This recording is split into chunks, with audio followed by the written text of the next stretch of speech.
In this episode of Travelogue, we'll take you to Crete, the largest and one of the most famous of the Greek islands, and home to one of Europe's oldest civilizations, the Minoan. Greece proudly sits at the crossroads of three continents, Asia, Africa, and Europe.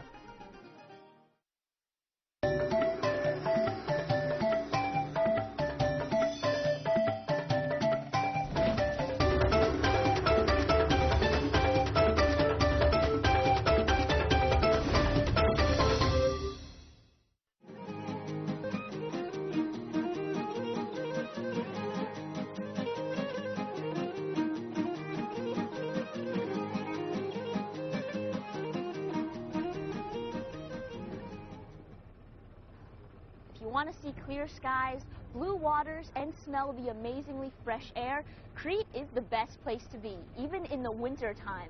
And you know, besides its beauty, Crete is also known for its unique local culture. It revolves around wine, around olives, and around the hospitality you can feel everywhere in the small towns of Crete. And besides that, there's also an important historical culture, the Minoan civilization. But you know, if you want to see all of this, don't just listen to me babble on and on. You gotta come here yourself.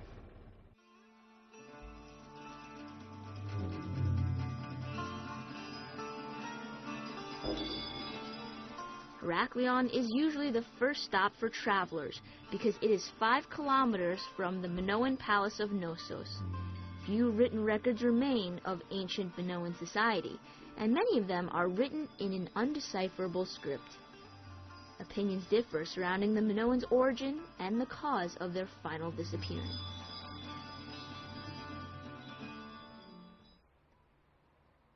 Knossos is the oldest and largest Minoan palace, and the location here is key. You have easy access to the sea, abundance of natural resources, and you see the mountains over there form natural protection. However, they underestimated one important thing: the presence of earthquakes, a lot of them. And thus the palace was often destroyed and rebuilt, again and again.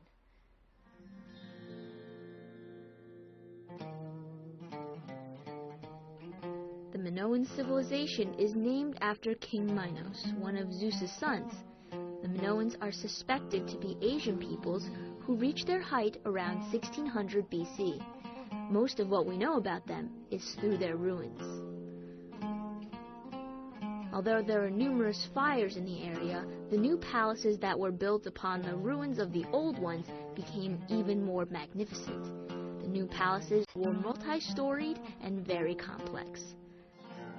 The royal living quarters had thrones, bathrooms, courtyards, workshops, and a water supply.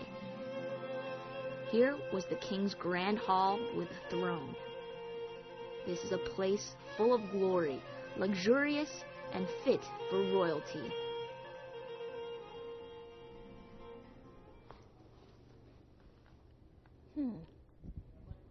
The area by the palace is rich in natural resources, like this alabaster crystal. And now alabaster was used primarily here for construction of the palace. It sort of shines under the light.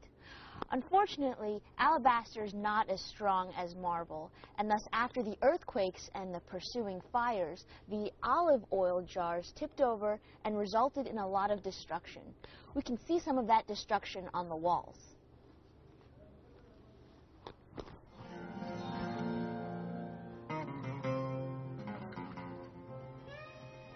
The Palace of Knossos burned down a number of times in history. The presence of olive oil storage jars made things worse. However, the final disappearance of the Minoan civilization is still a mystery. Some say the fire was caused by a volcano or earthquake on a neighboring island. Others say it was the conquest by Mycenaeans. This still remains a puzzle.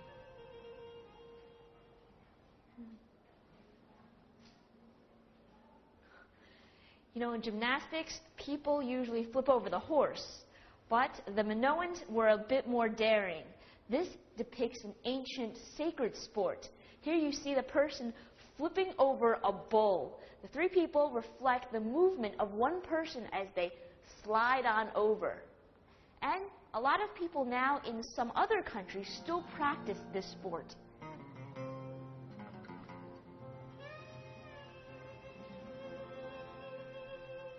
One of the more remarkable discoveries at Knossos was the extensive murals that decorated the walls.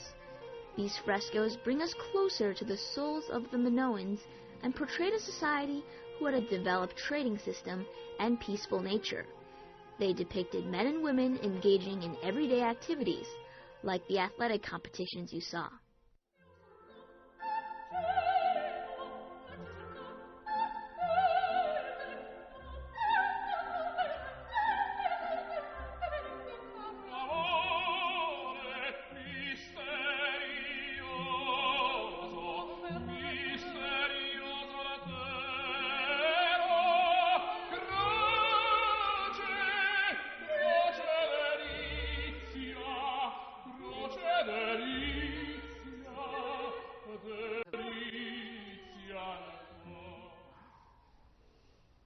That's the end of that piece. And here I am sitting in the oldest theater in Europe. It's not a theater in the Greek theater sense, not for comedies, tragedies, and plays, but rather for musical performances or dance performances, even religious services. And you know, most people in the audience sat along these blocks over here, but there's also a special block just for the royalty right back there, up high. And running along the theater, we can find the oldest road in Europe, which is down here.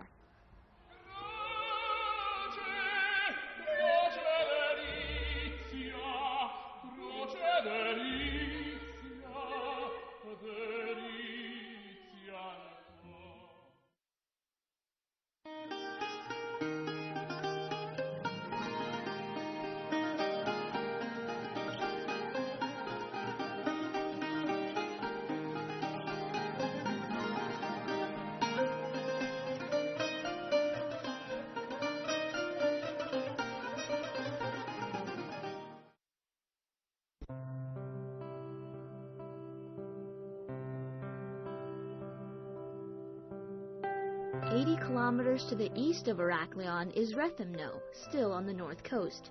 There is a beautiful Venetian harbor, but also with seemingly untouched small villages on the side. It was during the Venetian occupation from 1204 to 1669 that Rethymno became a city, because the conquerors needed an intermediary port for ships going from Heraklion to Hania, the two big cities in Crete. It combines the oriental features of the Turkish period with Renaissance-style Venetian architecture. The main feature of the Turkish style is the heavy use of wood. In Rethymnon, the Turks made full use of the existing Venetian public and private buildings, which they modified according to their own needs.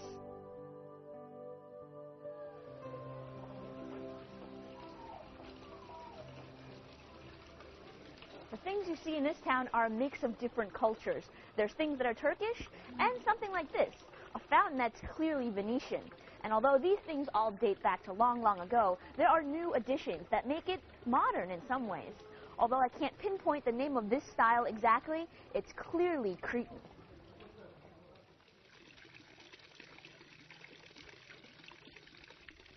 Here, I stayed at the home of a local named Katerina, who is also the owner of a restaurant, lounge, apartment, bar.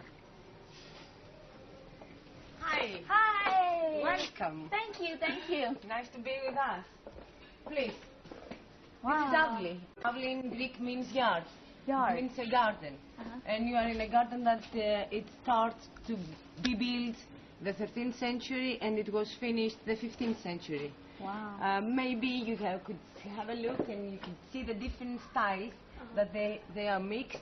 We have Turkish, we have Venetians, influence, and it's a Cretan house. And is that typical of many of the buildings here in this, yes, in this town? it is. All the stonewood houses, they are very typical of our period and of our land. Please. Thank you. Oh, it's so warm in here. It's quite a unique place you have. The Cretan house is a typical Venetian Turkish blend. The arches here help to accentuate the beauty and the strength. It prevents the people from the weather as well. During the summer, it's chilly, and in the winter, It's hot because it's very thick and keeps the temperature inside stable. Is this like a refrigerator? Walk-in refrigerator? Oh, it's cool. With the blue lights. This is all... The blue light is not to hurt the wines because they are very sensitive in light. And also they are very sensitive in noise. So you have to keep them quiet and dark and in nice temperature. So what makes wine such an important part of the Cretan culture? In Crete and in Greece, the wine is a part of our culture, it's a part of our social and economical life, and also it's a part of our tradition. With the wine, we are making friends. With our wine, we are speaking and we exchange our feelings. With the wine, we celebrate something.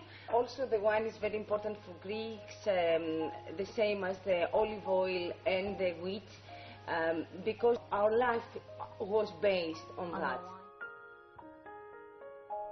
Luckily, at Katerina's place that night, 4 of the best Cretan wine producers would join us for dinner and present to us their top wines.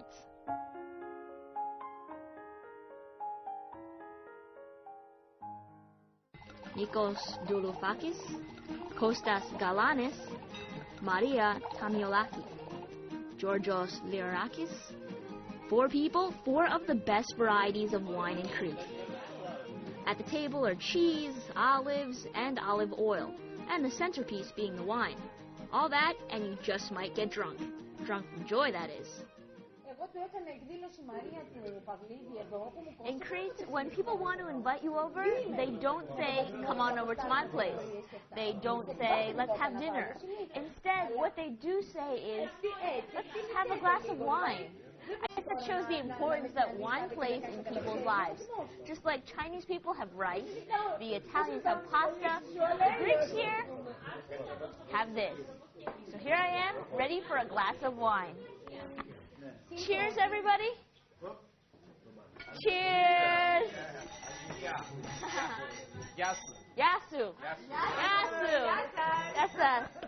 The first traces of wine production in Greece were found in Crete in the middle of the 3rd century BC. And for over 4,000 years, wine has been an important part of Greek culture. For the ancient Greeks, wine culture was represented by the god of wine, Dionysus. The son of Zeus and Semele, Dionysus was one of the most worshipped of the Greek gods, inspiring artists, philosophers, and the lives of everyday people. The next morning, I walked around the lanes of Rethymno to explore their local village lifestyle. And here, I found a local pastry maker.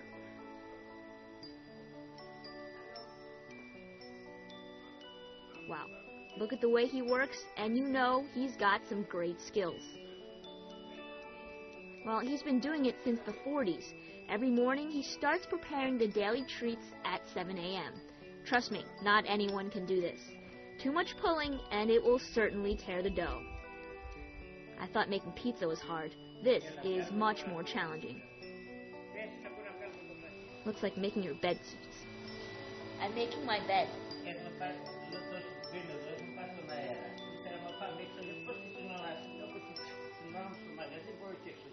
So, before we had something like this.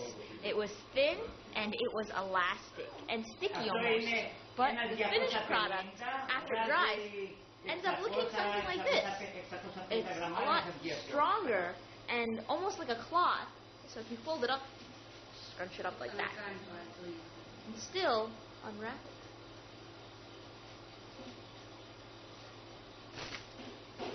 And very thin. Can you see me? Let's try the finished product. This is a mom and pop shop, so the next few steps are finished by the man's wife. The thin dough is laid out and cut into strips, and then stuffed with goat cheese.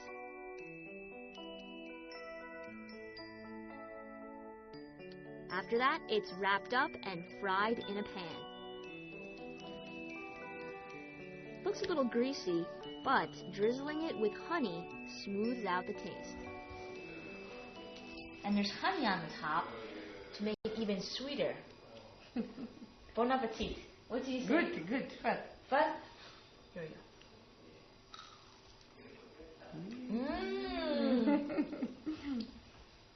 Crispy, sweet, and cheesy. Very delicious. You gotta come here and try it. Very good. Very good. Yeah. Thank you. Crete was the crossroads linking 3 continents, so the elements of Asia, Europe, and Africa met and mingled here to produce a new way of life.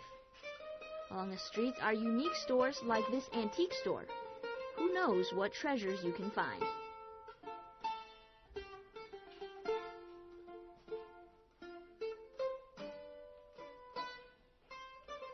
No matter what they're doing, Greeks like to enjoy themselves. Also are cafes and other stores selling some local products. There will be no problem finding a souvenir here. And here with a store of all local products. Of course, we can't be without the olive oil, and it's all made exclusively in Crete. Extra virgin olive oil. Since 3500 BC, Cretans have been cultivating olive oil. There is nothing more characteristic of Crete than the line of unending olive trees that grow in valleys and mountains. The olive tree has been the symbol of wisdom and peace, since it was the sacred tree of the goddess of wisdom, Athena. When competing for control of Athens, Athena and Poseidon both gave Athens a divine gift. Poseidon produced war horses, but Athena won with her creation, the olive tree. Athens was then named after Athena.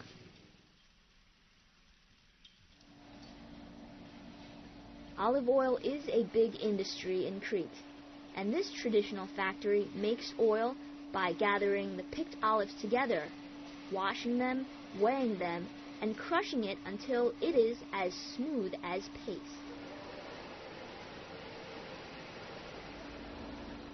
Looks like a pretty simple method, but sometimes the freshest stuff on earth comes from the least processing. Like they say, 100% natural.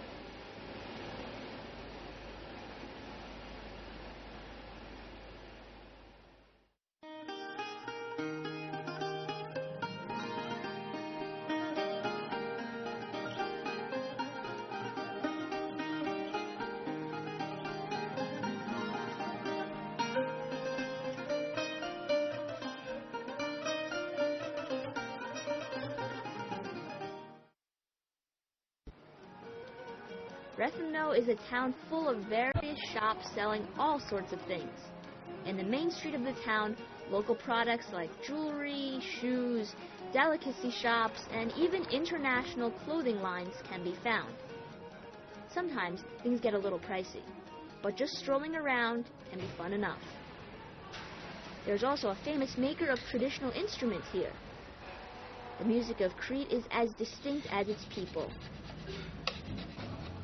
The most traditional element is the lyra. It rests on the leg of the player and is played with a bow, almost like a violin. The sound is strong and sweet. This instrument today is still played by the young people?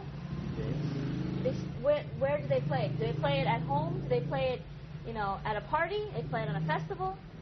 In all occasions, they play it for their friends, for their families, for their own, for parties, for festivals, for dancing, for everything. How long does it take to make one of these? 100 hours, maybe. 100 hours? Starting from scratch, I'm guessing? Εξαρτάται και από το ξύλο. Starting from the wood. He takes the wood. Yes, this is rosewood. This is very strong. This is iron. Very, very strong. Is the sound very good? Very different? Yeah, this is fantastic. Can you show us?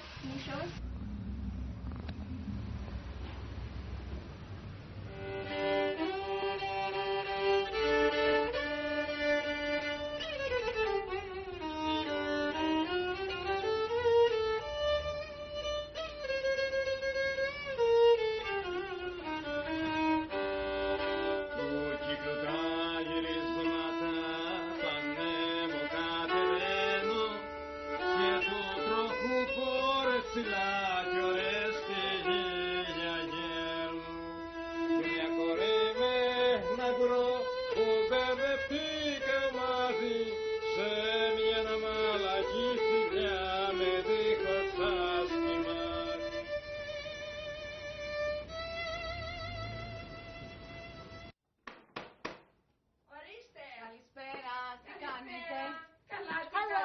Besides this beautiful traditional item, there's also traditional clothing.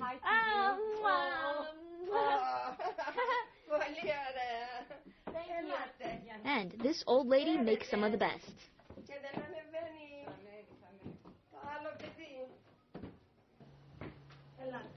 Oh, this is like a... It's like a museum, but it's not a museum. It's a workshop. It's a workshop. It's a lively workshop. For the women, the gold coins on their clothing were a symbol of wealth. In the old days, it was really gold. Now it's just metal. Embroidery of the costumes, chains, and the knives were also symbols of wealth for the men. The traditional Cretan costume is fashioned blue felt by a special tailor. The blue represents the sea, and the white the waves, which are the environment surrounding Crete. This, through their costume, would allow the people to show their national pride.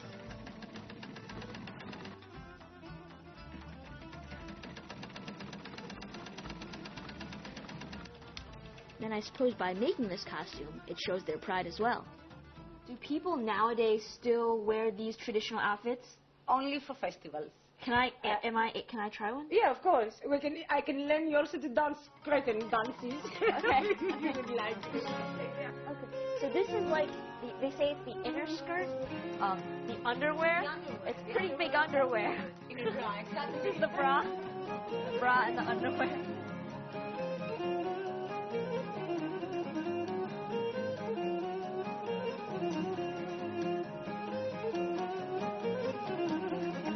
Belt? So, and just from here, I have to add some hair. Oh, I get hair. Yes. Where's the hair? Otherwise, yes. Oh. Yes. I don't know how I'm gonna do it, but I have to do it. I'm gonna be a brunette. Does this look like my natural color? No, it's totally different from your natural color. My knife. Your knife.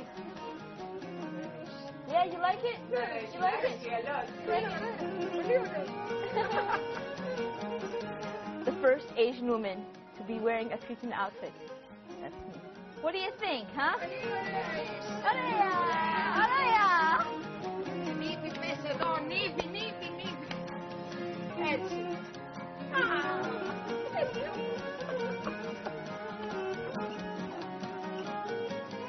Looks like it's getting a little late. But you know, Cretans like to party late into the night.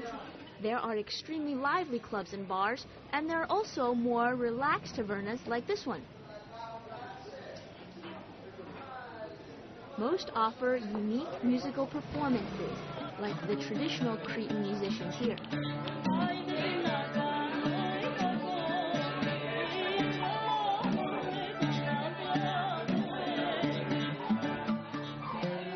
Folk music of Crete is a blend of many ethnic sounds. Listen carefully, and you'll see how neat it really is.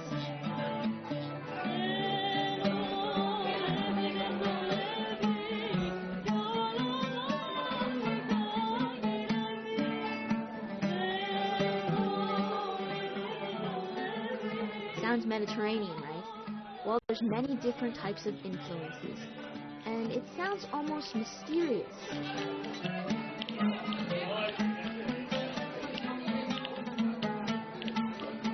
Come here, enjoy a glass of wine, have a midnight snack, and listen to the wonderful sounds.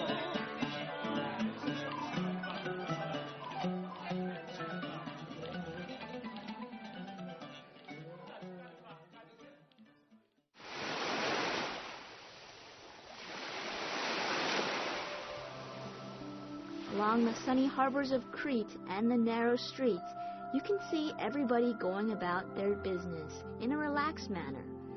The fishermen are fishing, the children are playing, and others are just relaxing in the sun. The fresh scent of fresh olives and grapes seem to permeate the air. These people, so simple, yet so real. Crete may be the largest island in Greece, but it's actually composed of small towns of friendly villagers running along the beach. And you know, although I am miles and miles away from home and nothing seems familiar, there's ancient buildings and small paths that I've never seen before. But a feeling inside makes me feel very much at home. And I guess that's what traveling does. It brings the world closer to within your reach, making the entire world smaller. Thanks for watching Travelogue, and who knows where we'll go next.